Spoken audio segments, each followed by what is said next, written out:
Hi TNPC buddies, welcome to Asan Academy. நேத்து யாருன்னா அந்த வீடியோ மிஸ் பண்ணீங்கன்னா போய் பாருங்க. குரூப் 2 மெயின்ஸ் பற்றி நான் கொஞ்சம் பேசியிருப்பேன். அண்ட் அவர் கிளாஸஸ் வந்து ஆசான் அகாடமியில் ஆரம்பிக்கும் போது அது based on the official key வந்து நாங்கள் ரிலீஸ் பண்ணோம்.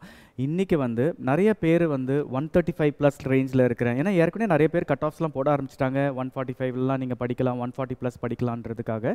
பட் 135+ இல்லை அந்த ரேஞ்சில் இருக்கிறவங்க எல்லாமே வந்துட்டு சில ஒரே ஒன்று தே வில் பி ரொம்ப ரொம்ப டிஜெக்ஷன் இருப்பாங்க, இல்லை வந்து நெக்ஸ்ட் படிக்கலாமா வேணாமா இந்த மாதிரி ஒரு தாட் ப்ராசஸ்லாம் இருக்கிறதால இந்த வீடியோ உங்களுக்காக. ஓகே, 135க்கு மேலே இருக்கிறவங்க எல்லாருமே இந்த வீடியோவை ஆக்சுவலாக நீங்கள் பார்க்கலாம். ஸோ 135 கீழேனா அவங்களுக்கு ரெசர்வேஷன்ஸ் அதெல்லாம் இருந்ததுன்னா கூட நீங்கள் இதை வந்து ஆக்சுவலாக நீங்கள் பார்க்கலாம். ஸோ உங்களுக்கு நான் என்ன சொல்ல வரேன்னா, ஃபர்ஸ்ட் ஆஃப் ஆல் நீங்கள் வந்து ஒன்று புரிஞ்சுக்கணும். நான் இது ஒரு அகாடமி ஸ்டாண்ட் பாயிண்ட் வியூவில் இல்லாமல் நான் ஒரு ஸ்டூடெண்ட்டாக நான் இருந்திருக்கிறேன். ஓகே, உங்களோட பொசிஷன் எனக்கு நல்லா தெரியும். நீங்கள் ரொம்ப ரொம்ப ஒரு கன்ஃபியூஸ் ஸ்டேட்டில் இருப்பீங்க. அப்போது உங்களுக்கு வந்து ஒரு தெளிவுபடுத்துகிற ஒரு ரெஸ்பான்சிபிலிட்டி ஆஸ் அ ஸ்டூடெண்ட் நான் இருந்ததால் நான் உங்களுக்கு வந்து இதை சொல்ல போகிறேன். ஓகேவா?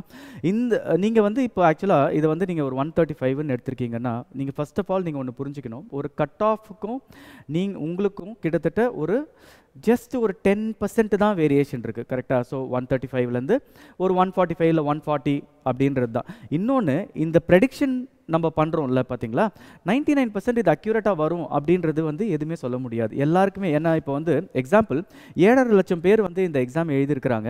ஆனால் மேபி 5.5 லட்சம் பேர் தான் வந்து அப்பியர் ஆனாங்க. கரெக்டாக? கிட்டத்தட்ட 1 லட்சம் பேர் வந்து ஆப்சென்ட்டு.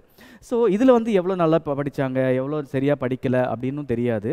இன்னொன்று, யூஸ்வலாகவே சீரியஸான காம்படிஷனே வந்து பார்த்தீங்களா ஒரு 25,000 30,000 பேருக்குள்ளே தான் இருக்கும். அப்போ லாஸ்ட் டைம் வந்து குரூப் 2வில் வந்துட்டு பார்த்தீங்கன்னா ப்ரிலிம்ஸ் கட் ஆஃப் கிட்டத்தட்ட வந்து 145 ஆல்மோஸ்ட் அந்த ரேஞ்சில் வந்ததால் இந்த டைம் வந்து பார்த்தீங்கன்னா ஜென்ரல் ஸ்டடீஸ் வந்து அவ்வளோ ரொம்ப டஃப்பாக இருந்தது, ரொம்ப ஸ்டாண்டர்டாக இருந்தது. மேக்ஸும் ஓரளவுக்கு ஓகே மிட் ரேஞ்சில் இருந்தால் கூட தமிழ் வந்து ஆப்வியஸாக வந்து கொஞ்சம் டஃப்பாக ஆகிடுச்சு. அண்ட் இங்கிலீஷ் வந்து ஈஸியாக இருந்தது. எப்படி இருந்தாலும் நீங்கள் என்ன தான் ஈஸி பேப்பர் இப்படின்னு சொல்லியிருந்தா கூட ஒருத்தங்க வந்து 150க்கு மேலே போடுறதுன்றது வந்து ஒரு ஈஸியான ஒரு விஷயம் எந்த பேப்பர்லையுமே இல்லை. ஓகே, அது ஃபஸ்ட்டு நீங்கள் புரிஞ்சுக்கோங்க. அது ரொம்ப ரொம்ப நீங்கள் தெளிவாக புரிஞ்சுக்கணும். அப்போது கட் ஆஃப் வந்து சார் 140க்கு போகுமா 135க்கு போகுமான்னா போக வாய்ப்பு இருக்குது, நம்மளால் சொல்லவே முடியாது. ஆனால் நீங்கள் 140க்கு மேலே இருந்தீங்கன்னா யூஸ்வலாக சேஃப். சரியா? மேக்ஸிமம் நீங்கள் ப்ரிப்பரேஷன் பண்ணலாம். ஏன்னா லாஸ்ட் டைமுக்கும் இந்த டைமுக்கும் பேப்பர் வித்தியாசம் ஜிஎஸ்ல ரொம்ப ரொம்ப பயங்கர வேரியேஷன் இருக்குது. ஜிஎஸ் வந்து இந்த டைம் இன்னும் ரொம்ப ரொம்ப time consuming and very very tough. So இதில் வந்து நான் உங்களுக்கு சொல்கிறதுக்கு முன்னாடி என்னோட ஒரு ஸ்டோரி நான் சொல்கிறேன். அப்போ உங்களுக்கு வந்து புரியும் என்ன இதில் நான் சொல்ல வரேன்னு சொல்லிட்டு. நான் வந்து ஃபஸ்ட்டு ஒரு குரூப் 1 ப்ரிலிம்ஸ் எழுதுகிறேன். அந்த குரூப் 1 ப்ரிலிம்ஸில் வந்து நான் பார்த்தீங்கன்னா ஒரு 127 கொஸ்டின்ஸ் தான் போடுறேன். எனக்கு வந்து ப்ரிப்பரேஷன் பெருசாக ஒன்றும் தெரியாது. எனக்கு அந்த டைமில் வந்துட்டு ஒரு பெரிய கைடன்ஸ் இருக்காது. நான் டைரெக்டாக வந்து போய் ஒரு மெயின்ஸ்க்கு வந்து நான் ப்ரிப்பரேஷன் பண்ண ஆரம்பிச்சிடுறேன். ஓகேவா? அப்போ என்ன ஆகிடுது, என்னோட ஸ்கோருக்கு பேஸ் பண்ணி ஆக்சுவலாக கட் ஆஃப் கிட்டத்தட்ட 132 135 வந்துருச்சு. 8 மார்க் வித்தியாசம். ஓகேவா? எனக்கு வந்தது. ஆனால் அந்த டைமில் முடித்த உடனே எனக்கு இவ்வளோ தான் வரும்னு எனக்கு தெரியும். ஆனால் மேபி வந்துடாதா அப்படின்னு சொல்லிட்டு நான் படிக்க ஆரம்பித்தேன். ஓகே, நான் ஏன் படிக்க ஆரம்பித்தேன், சில பேர் வந்து என்னோட பேட்சில் என்ன பண்ணாங்க, என்னோட ரேஞ்சில் இருந்தவங்கெல்லாம் வந்துட்டு அவங்க கண்டினியூ பர்சியூ பண்ணல. நான் திருப்பியும் ஃபஸ்ட்லேருந்து ப்ரிலிம்ஸ் படிக்கிறேன் அப்படின்னு சொல்லிட்டு சொன்னாங்க. ஓகே, நீங்கள்லாம் படிங்க, ஆனால் நான் மெயின்ஸ் தான் படிக்க போகிறேன் அப்படின்னு சொல்லிட்டு நான் டிசைட் பண்ணேன். நான் வந்து மெயின்ஸை நான் வந்து கண்டினியூ பண்ணேன். ஓகே, மெயின்ஸ் என்று படிக்கும்போது வாஸ்டான சிலபஸ். ஓகே, எப்படி இருந்தாலும் நீங்கள் அந்த ஸ்டேஜை கிராஸ் பண்ணி தானே நெக்ஸ்ட் எக்ஸாம் நீங்கள் கிளியர் பண்ண முடியும். ஸோ அதால் வந்து நான் கண்டினியூஸாக உட்காந்து ஃபுல் டைம் படித்தேன். அண்ட் சப்சிக்வெண்ட் குரூப் 1 ப்ரிலிம்ஸில் நான் 157 out of 200 கொஸ்டின்ஸ் போட்டேன். ஓகே, நிறைய பேர் நான் எப்பவுமே வந்து என்னோட கொஸ்டின்ஸ் நான் சொல்லும்போது பிலீஃபே பண்ண மாட்டாங்க. ஆனால் என்னோட ரேங்க்லேயும் நான் வந்து கிட்டத்தட்ட 176 தான் போட்டேன். குரூப் 2 நான் இன்டர்வியூ ஃபர்ஸ்ட் ரேங்க் வந்து 176 கொஸ்டின்ஸ் நான் போட்டேன். சரியா? ஸோ அதால் வந்து அந்த டைமில் பார்த்தீங்கன்னா ஜிஎஸ் இந்த இதெல்லாம் இன்னும் ஜென்ரல் இங்கிலீஷ்லாம் இன்னும் ஸ்டாண்டர்டாக இருக்கும், இன்னும் டஃபராக இருக்கும். இந்த மாதிரிலாம் கொஞ்சம் ஈஸியாக இல்லை. ஜென்ரல் இங்கிலீஷ் சிலபஸ் இன்னும் கொஞ்சம் வாஸ்ட்டாக இருந்தது. ஸோ உங்களுக்கு வந்து என்ன புரிய வைக்கிறேன்னா, மெயின்ஸில் வந்து நீங்கள் ப்ரிப்பரேஷன் பண்ணும்போது ரொம்ப ரொம்ப எக்ஸ்ட்ராடினரியாக நீங்கள் ப்ரிப்பரேஷன் பண்ண வேண்டியது இருக்கும், இன்டெப்த்தாக ப்ரிப்பரேஷன் பண்ண வேண்டியது இருக்கும். ஸோ யாரெல்லாம் இப்போ 130 135+ அந்த ரேஞ்சில் இருக்கீங்களோ நீங்கள் ஆக்சுவலாக வந்து என்ன பாதி கிணறு இல்லை முக்கால்வாசி கிணறு ஆக்சுவலாக வந்து நீங்கள் தாண்டிட்டீங்க. அப்போது நீங்கள் அது இருக்கும்போது ஜஸ்ட் ஒரு 10% மோர் ப்ரிப்பரேஷன். ஸோ நீங்கள் மெயின்ஸ் படித்தா இதில் வந்து ஒரு ப்ராப்ளமும் இல்லை. ஏன் நீங்கள் வந்து மெயின்ஸ் நீங்கள் வந்து படித்தா உங்களுக்கு பெட்டர்னு சொல்லிட்டு நான் உங்களுக்கு கம்ப்ளீட்டாக எக்ஸ்பிளைன் பண்ணுறேன். பட் இதோட கான்செப்டே நீங்கள் புரிஞ்சுக்கோங்க. 135 to 145 10 மார்க் வித்தியாசம் வித்தியாசம், அது பெரிய மார்க்ஸ் தான். ஆனால் பார்த்தீங்கன்னா ஓவராலாக ப்ரிப்பரேஷன் வைஸ் வந்து நீங்கள் பண்ணுறதுக்கு வந்து ஒரு பெரிய விஷயம் இல்லை. நான் வந்து 127லேருந்து 157க்கு ஜம்ப் ஆனேன். அதுக்கப்புறம் என்ன, எனக்கு வந்து மெயின்ஸ் நான் படித்து முடித்த பிறகு என்னோட நெக்ஸ்ட் ப்ரிலிம்ஸ் வந்து 3 மாதத்தில் தான் வருது. ஓகே, அந்த 3 மாதத்தில் நான் எப்படியோ நான் படித்து நான் வந்து 157 எடுத்துட்டேன். ஏன்னா ஆல்வேஸ் ஒன்று அண்டர்ஸ்டாண்ட் பண்ணுங்கள், ப்ரிலிம்ஸ்க்கும் மெயின்ஸுக்கும் எப்பவுமே நிறைய 75% வந்து ஓவர்லாப்பிங் சிலபஸ் தான் இருக்கும். சரியா? அதால் வந்து நம்ம எப்படியும் அதை தான் படிக்க போகிறோம், திருப்பியும் நான் ஏன் வந்து உட்காந்து ப்ரிலிம்ஸ்க்கு நான் படிக்கணும் அப்படின்றத நான் முடிவு பண்ணேன். ஓகேவா? இன்னொன்று ஒரு விஷயம் நீங்கள் புரிஞ்சுக்கோங்க, 3 மாதத்தில் கன்ஃபார்மாக இந்த ரிசல்ட் உங்களுக்கு வரப்போகுது. ஓகேவா? கன்ஃபார்மாக வரப்போகுது. இப்போ வந்து டிஎன்பிசி சேர்மன் வந்து வெரி வெரி குவிக். ஓகே, சரியா? Very efficient, very குவிக்கு. So maximum ஒரு 3 மாதத்தில் வந்து இந்த ரிசல்ட்டை போட்டுருவாங்க. ஓகேவா? அண்ட் இன்னொரு விஷயமும் நீங்கள் பார்க்கணும், இந்த 3 மாதம் ரிசல்ட் பாருங்கள். ஆனுவல் பிளானர் வந்து டிசம்பர் தான் வருது. இந்த டோட்டல் குரூப் 2A ப்ராசஸ் வந்து முடியறதுக்கு மினிமம் ஆகஸ்ட் ஆகிடும். சரியா? ஃபெப்ரவரி மார்ச்சில் எக்ஸாம் நடந்தால் கூட அதுக்கு ஒரு ரிசல்ட் வந்து அதுக்கு கவுன்சிலிங், அந்த டைமில் தான் உங்களுக்கு நெக்ஸ்ட்டு என்னது கால்ஃபேர் போடுவாங்க. அப்போது கிட்டத்தட்ட செப்டம்பர் வரைக்கும். ஸோ நீங்கள் இப்போ என்ன சொல்ல வரீங்கன்னா, இப்போ ஆகஸ்ட்லேருந்து தட் இஸ் இப்போ செப்டம்பர் இந்த இதுலேருந்து இந்த பீரியட்லேருந்து நெக்ஸ்ட்டு 1 இயருக்கு வந்து நான் ப்ரிலிம்ஸ் படிக்க போகிறேன்னு சொன்னால் எவ்வளோ பெரிய முட்டாள்தனமாக அது இருக்கும். நான் இது யாருக்கெல்லாம் சொல்கிறேன்னா, அந்த 130 ரேஞ்சில் இருக்கிறவங்களுக்கு மேலே தான் இருக்கிறவங்க சொல்கிறேன். அதுக்கு கம்மியாக இருக்கிறவங்கலாம் நீங்கள் வந்து பாதி கிணறு கூட தாண்டலை, போய் ப்ரிலிம்ஸை ஒழுங்காக படிக்க ஆரம்பிச்சிருங்க. சரியா? யாருன்னா உங்களுக்கு வந்து மிஸ்கைட் பண்ணாங்கன்னா தயவு செஞ்சு அதில் இது பண்ணாதீங்க, போய் ப்ரிலிம்ஸை படிக்க ஆரம்பிச்சிருங்க. பட் ஆனால் முக்கால்வாசி கிணறு தாண்டினவங்களை பற்றி தான் நம்ம இப்போ பேசுகிறோம். அப்போது உங்களுக்கு நெக்ஸ்ட் ப்ரிலிம்ஸ் வர்றது வந்து ஆல்மோஸ்ட் செப்டம்பரில் தான் வருது. ஸோ அப்போ நீங்கள் என்ன பண்ணணும், இப்போத்துலேருந்தே நான் வந்து மெயின்ஸுக்கு படிப்பேன், ஒரு 3 மாதத்தில் கண்டிப்பாக ரிசல்ட் வரப்போகுது. ரிசல்ட் வந்துட்ட பிறகு நீங்கள் அப்போ டிசைட் பண்ணிக்கோங்க, ஓகே நான் ப்ரிலிம்ஸ்க்கு ஜம்ப் ஆகிக்கிறேன் அப்படின்னு சொல்லும்போது. ஏன்னா உங்களுக்கு வந்து ஆல்மோஸ்ட் சிலபஸஸ் வந்து கோயின்சிடென்டல் வரப்போகுது, which I am going to completely explain. இன்னொன்று புரிஞ்சுக்கோங்க, சப்போஸ் இன் பிட்வீன் உங்களுக்கு வந்து ஒரு குரூப் 4 வந்து சீக்கிரமாக வந்துடுதுன்னு வச்சுக்கோங்க. சீக்கிரம் வருதுன்றது வந்து ஆனுவல் பிளானர் போட்டு ஒரு 3 மாதம் டைம் கொடுத்து திருப்பி ஒரு 3 மாதம் எப்படி பார்த்தாலும் ஜூன் தான் வரும். கரெக்டாக? இல்லை மேபி ஒரு 1 மந்த்துக்கு அஹெடாக வந்தால் கூட இங்கேருந்து பார்த்தீங்கன்னா நம்ம இப்போ செப்டம்பரில் இருந்தால் கூட ரிசல்ட் வந்து ஜனவரிக்குள்ளே வந்துடும். அப்போ கூட உங்களுக்கு 5 மாதம் குரூப் 4 படிக்கிறதுக்கு டைம் இருக்குது. இன்னொன்று, group 2 syllabus is more vast then group 4. Only general Tamil மட்டும்தான் நீங்கள் எக்ஸ்ட்ரா ஜென்ரல் தமிழ் இல்லை ஜென்ரல் இங்கிலீஷ் வந்து ப்ரோஸ் அண்ட் போய்ட்ரி வந்து that is part B and part C மட்டும் எக்ஸ்ட்ராவாக படிக்க வேண்டியது இருக்கும். அது நீங்கள் தாராளமாக படிச்சிக்கலாம், அதுக்கு எவ்வளோ டைம் இருக்குது. ஆனால் ஜிஎஸ் பொறுத்த வரைக்கும் டிகிரி ஸ்டாண்டர்ட். நீங்கள் கொஸ்டின் பேப்பர்லாம் பார்த்து நிறைய பேர் மிரண்டு போயிருப்பீங்க. கரெக்டாக? TNPSC is the right path. Okay, என்ன தான் நம்ம அவங்க டிரான்ஸ்லேஷன் தப்பு இது தப்பு எல்லாம் சொன்னால் கூட அவங்களோட ஸ்டாண்டர்ட் வந்து அவங்க உயர்த்திட்டு தான் இருக்காங்க. They are trying their best. ஓகேவா? So and at the same time அந்த 2 கொஸ்டின் பேப்பருக்கு வேரியேஷனுக்கு I still am in the student side. They have to sort this out. ஏன்னா 2 பேருக்கும் கிட்டத்தட்ட 6 மார்க்கு அட்லீஸ்ட் 5 மார்க்கு வித்தியாசம் வரப்போகுது, தமிழ் மீடியமுக்கும் இங்கிலீஷ் மீடியமுக்கும். ஸோ இந்த மாதிரி இருக்கும் பட்சத்தில் நீங்கள் வந்து ஒரு குரூப் 4 வந்தால் கூட நீங்கள் you are very very well prepared to right this exam, group 4 exam also. ஒன்று புரிஞ்சுக்கோங்க, நீங்கள் இந்த குரூப் 2A மெயின்ஸ் படிக்கிறதால இந்த சிலபஸ் மாறவே மாறாது. Okay, group 2A main syllabus இதுக்கு மேலே கன்ஃபார்மாக மாற்ற மாட்டாங்க. ஆனால் ப்ரிலிமினரி சிலபஸ்ஸு மாற்றுறதுக்கு வாய்ப்பு இருக்குது. ஏன்னா நீங்கள் தானே இப்போ வந்து எல்லாருமே சொல்கிறீங்க இந்த ஜென்ரல் தமிழும் ஜென்ரல் இங்கிலீஷும் வந்து லெவல் பிளேயிங்காக இல்லை, ஸோ இதை வந்து கொஞ்சம் மாற்றுங்க. இல்லை சப்போஸ் வந்து உங்களுக்கு லாங்குவேஜ் பேப்பரே வெளியில் எடுத்துட்டாங்கன்னா, இல்லை 50-50 போட்டாங்கன்னா நீங்கள் இப்போ படிக்கிறது எல்லாமே வந்துட்டு டோட்டலாக வேஸ்ட்டாக கூட போகிறதுக்கு வாய்ப்பு இருக்குது. ஸோ அதால் வந்து என்னோட சஜஷன் என்னென்னா, இல்லைனா இப்போ இருக்கிற லாஜிக்கல் அபிலிட்டி, இந்த மென்டல் அபிலிட்டி இருக்குது பார்த்தீங்களா மெயின்ஸில், அதை எடுத்துகிட்டு அப்படியே வந்து ப்ரிலிம்ஸில் வச்சுட்டாங்களா நீங்கள் என்ன பண்ணுவீங்க? ஸோ அதால் வந்து it is safer for you to study group 2A mains. யாரெல்லாம் அந்த ப்ராக்கெட்டில் இருக்காங்களோ, நான் ஜென்ரலாக லோவர் குவார்டைல் ஸ்டூடெண்ட்ஸை பற்றி பேசலை, யாரெல்லாம் வந்து ரொம்ப ஒரு டைலமில் இருக்கீங்களோ, யாரெல்லாம் வந்து அந்த 135+ ரேஞ்சில் இருக்கீங்களோ, நான் படிக்கலாமா வேணாமான்னு சொல்கிறதெல்லாம் வந்து உங்களுக்கு வந்து இந்த ப்ரிலிம்ஸு கிளியர் ஆகுமா இல்லையான்றதெல்லாம் நீங்கள் யோசிக்காதீங்க. அதுதான் நான் சொல்கிறேன், அதெல்லாம் நீங்கள் யோசிக்காதீங்க. நீங்கள் வந்து என்ன யோசிப்பீங்க, உங்களுக்கு கண்டிப்பாக மிச்சம் இருக்கிற பசங்களோட நாலேஜ் வந்து கம்மியாக இருக்குது இன் டர்ம்ஸ் ஆஃப் உங்கள் ப்ரிப்பரேஷன். அது ரொம்ப கிளியராக எஸ்டாப்ளிஷ் ஆகிடுச்சுல்ல. என்னதான் இருந்தாலும் மார்க் வரப்போகுது. கரெக்டாக? அந்த மார்க் வரும்போது உங்களுக்கு ப்ரிலிம்ஸ் ஃபெயில் ஆகுதுன்னா ஓகே பரவாயில்ல, நான் இந்த 3 மாதம் உட்காந்து ஒரு சேனல்லையும் இல்லை ஒருத்தவங்களும் கேட்டுட்டு நான் படிக்கலாமா வேணாமான்னு கன்ஃபியூஸ் பண்ணுற ஒவ்வொரு நிமிஷமும் இன்னொருத்தவங்க வந்து படிச்சுட்டு இருக்கிறாங்க. இதுதான் நான் சொல்லுவேன். நான் வந்து ஒரு செகண்ட் வெயிட் பண்ணலங்க. என்னோட ப்ரிலிமினரி ஸ்கோரை பார்த்துட்ட பிறகு நான் பாட்டு உட்காந்துட்டு போய் படிக்க ஆரம்பிச்சிட்டேன். அண்ட் தேங்க் காட் அந்த டைமில் வந்து எனக்கு கன்ஃபியூஸ் பண்ணுறதுக்கு 1008 யூடியூப் சேனல் இல்லை அந்த டைமில். ஏன்னா நிறைய பேர் எல்லாருமே ஒரு ஸ்டாண்ட் எடுப்பாங்க.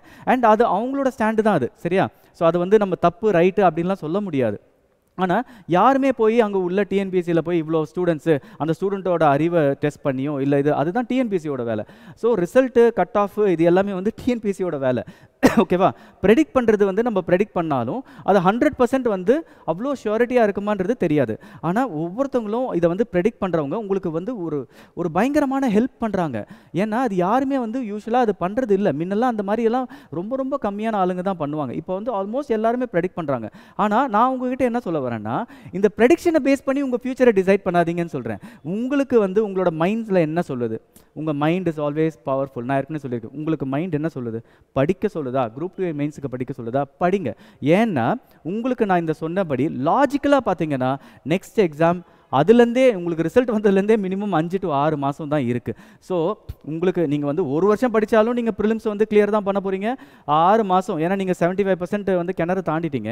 ஸோ 6 மாதம் படித்தாலும் நீங்கள் ப்ரிலிம்ஸ் தான் படிக்க போகிறீங்க, கிளியர் பண்ண போகிறீங்க. ஸோ உங்களுக்கு வந்து அந்த 10 மார்க் டிஃப்ரென்ஸ் வந்து 3 மாதம் இல்லை 4 மாதம் ப்ரிப்பரேஷன், நல்ல ப்ரிப்பரேஷனில் உங்களால் வந்து ஈஸியாக வந்து எடுத்துகிட்டு போக முடியும். அதை வந்து நீங்கள் ஃபஸ்ட்டு வந்து புரிஞ்சுக்கோங்க. ஓகே, இப்போ நான் இதெல்லாம் பற்றி பேசினேன்.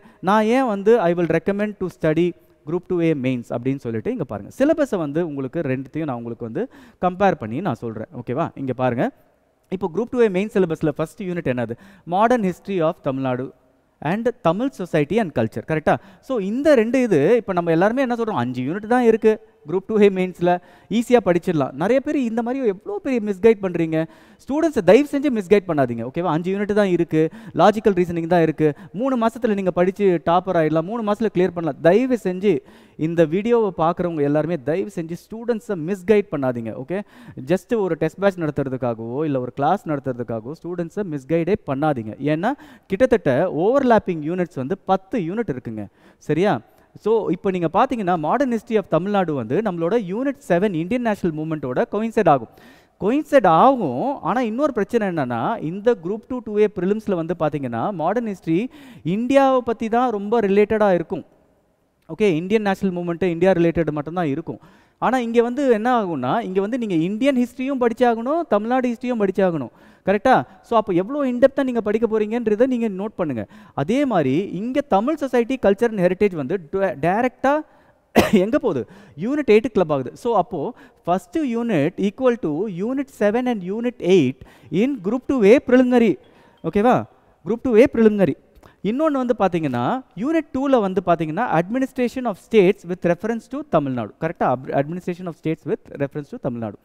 இது வந்து எப்பவுமே நீங்கள் பார்த்தீங்கன்னா administrative states with respect to தமிழ்நாடுன்னு சொல்லிட்டு, ஆனால் இந்த சிலபஸில் பார்த்தீங்கன்னா எப்படி ஆரம்பிப்பாங்கன்னா, constitution of India, Indian polity, fundamental rights, directive principles of states policy அப்படின்னு சொல்லிட்டு எடுத்துகிட்டு போய் பிரசிடென்ட்டு, இது council of ministers, state government, central government, அதுக்கப்புறம் தமிழ்நாடு அட்மினிஸ்ட்ரேஷனை பற்றி ஆரம்பிக்கிறாங்க.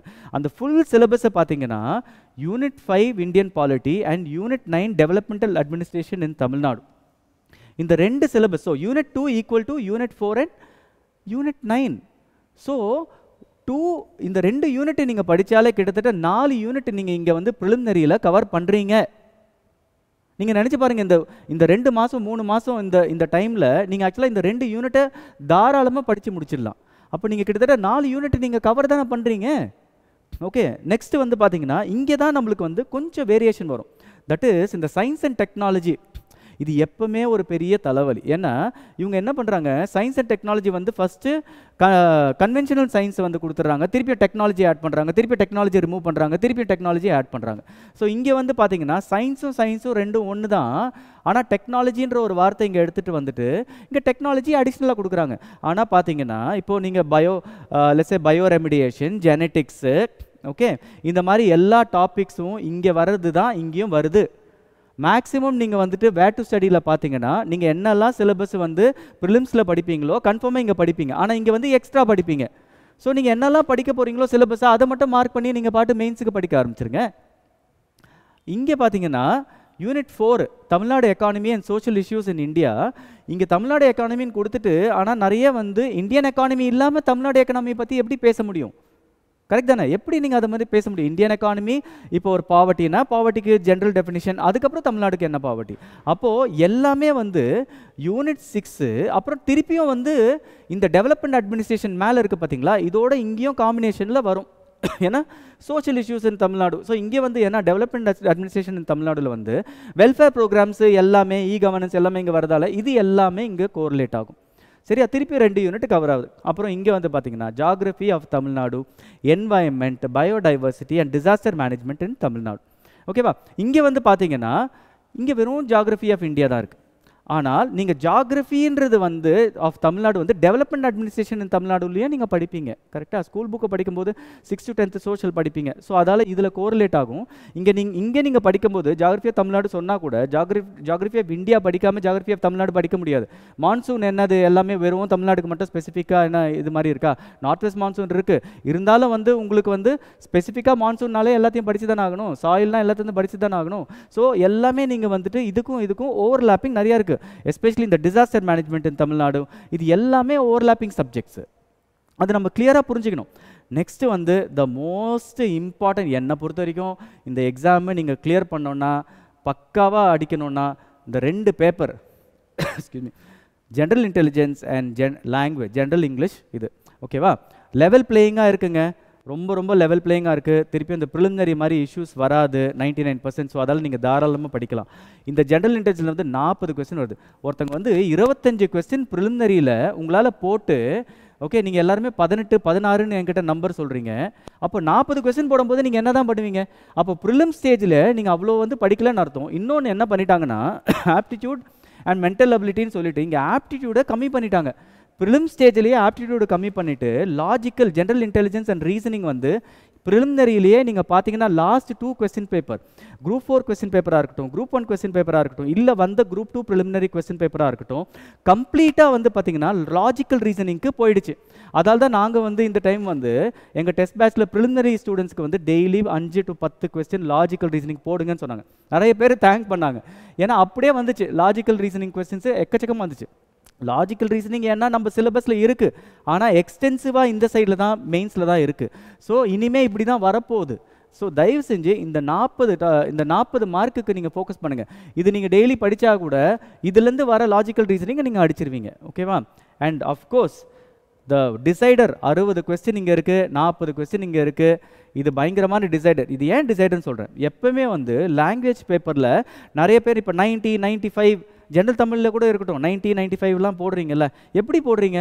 ஏன்னா 60% ஆஃப் த கொஸ்டின்ஸ் வந்து லிட்ரேச்சர் தான் வருது. 60 to 70%. சரியா? மிச்சம் 30% தான் கிராமர் வருது.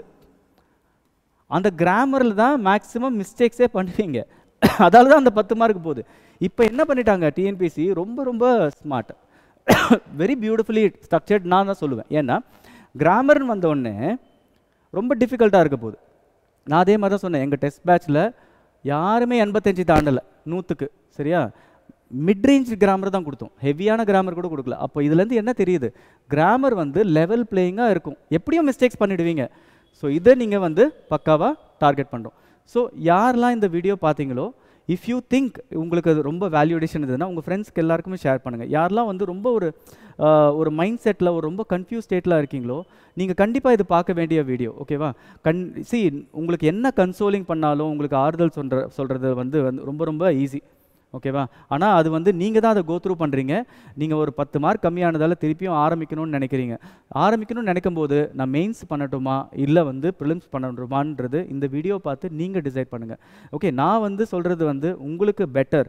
நீங்கள் வந்து முக்கால்வாசி கிணறு தாண்டிட்டீங்களா, மெயின்ஸுக்கு போய் படிங்க. அது 3 மாதத்தில் ரிசல்ட் வரப்போகுது. அந்த 3 மாதத்தில் வந்து நீங்கள் உங்களுக்கு எப்போவுமே ப்ரிலிம்ஸ் வர போகிறதில்ல. நெக்ஸ்ட்டு வர ப்ரிலிம்ஸுக்கு மினிமம் 9 மந்த்ஸுக்கு மேலே டைம் இருக்குது, இல்லை 6 மந்த்ஸுக்கு மேலேயே டைம் இருக்குது. தாராளமாக இதை படிங்க. ஓகேவா? மேக் ஷூர் திஸ் வீடியோ எல்லாருக்கும் ரீச் ஆகணும். ஏன்னா நிறைய பேர் வந்து ரொம்ப டிப்ரெஸ்டாக இருக்கீங்க. எனக்கு ஆப்வியஸில் நான் சொல்கிற மாதிரி தான் எனக்கு மெசேஜஸ் அனுப்புனீங்க. நேற்று நான் அந்த வீடியோ போட்டதுலேருந்து நீங்கள் அங்கே கமெண்ட்ஸ்லேயே பார்த்துருக்கலாம். சில பேர் 142, 141 எனக்கு கிடைக்குமா கிடைக்காதான்னு சொல்லும்போது எங்களுக்கு வந்து அது ரிப்ளை பண்ணுறதுக்கு கஷ்டமாக இருக்குது. ஏன்னா நாங்கள் வந்து யூஸ்வலாக கட் ஆஃப்ஸ் வந்து ப்ரெடிக்ஷன் பண்ண மாட்டோம். Okay, because we feel that இந்த கட் ஆஃப்ஸ் ப்ரெடிக்ட் பண்ணும்போது நாங்கள் உங்களை சொல்லும்போது வி மைட் பி ராங். நீங்கள் வந்து உங்களோட மைண்ட் அப்ளை பண்ணுங்கள். ஓகே, உங்கள் மைண்ட் என்ன சொல்லுது, நீங்கள் படிக்கணும்னு சொல்லுதா படிக்க வேணாம்னு சொல்லுதா, அதை அப்ளை பண்ணுங்கள். இதை லாஜிக்கலாக யோசிங்க, நான் சொன்னதை அதை வச்சு நீங்கள் டிசைட் பண்ணுங்கள். Wish you all the best guys. 135+ இருந்தாலும் 140+ இருந்தாலும் போய் படிங்க, பார்த்துக்கலாம். 3 மாதம் தானே. ஓகே, பாய்.